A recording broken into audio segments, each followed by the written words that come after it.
please like and subscribe. Welcome to Bless Vlog! Magandang araw po sa ating lahat. New day and new blessing po sa ating lahat. For today's vlog, isi-share ko sa inyo how to make a life-size cartoon character na pangdagdag decoration in any occasions. Itong gagawin ko ay isang request po ng isang kaibigan. Sesame Street nga po ang motif ng first birthday ng celebrant. I'm showing you the result, not totally done result ng aking ginawa. Pero, for retouch pa po iyan. To start, nag-download na po agad ako ng Elmo picture galing Google Images. Ni-search ko po muna sa aking documents yung ni-save ko na. Then, I opened the Excel. Already pasted the picture po na ina-download ko na.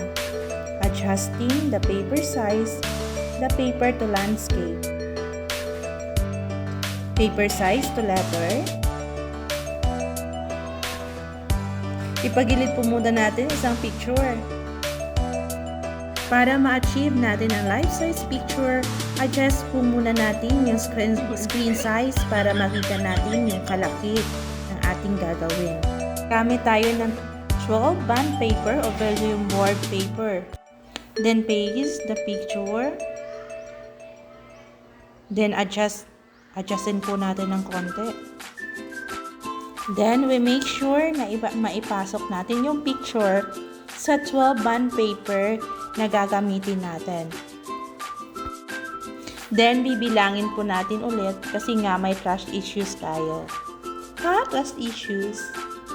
So, itong part po ay adjust po natin yung margin. I-make sure na naka-letter po siya kasi yung ating gagamitin na vellum board is for short bond paper. So, ayan na nga po. Yan po yung kakalabasan pag na-i-print na po natin. After nating i-print, gugupitin na po natin iyon, then ipapuzzle na po natin. Ipapuzzle po natin, tsaka i-tape po. Then, after ma-tape po natin at mabuo na po natin yung pictures, ilalaminate po natin ito gamit ang masking tape para make sure na hindi siya mababasa. Then, ito nga po yung ginagawa ko ngayon. Gamit yung glue stick, dinikit po natin yung picture sa styrofoam.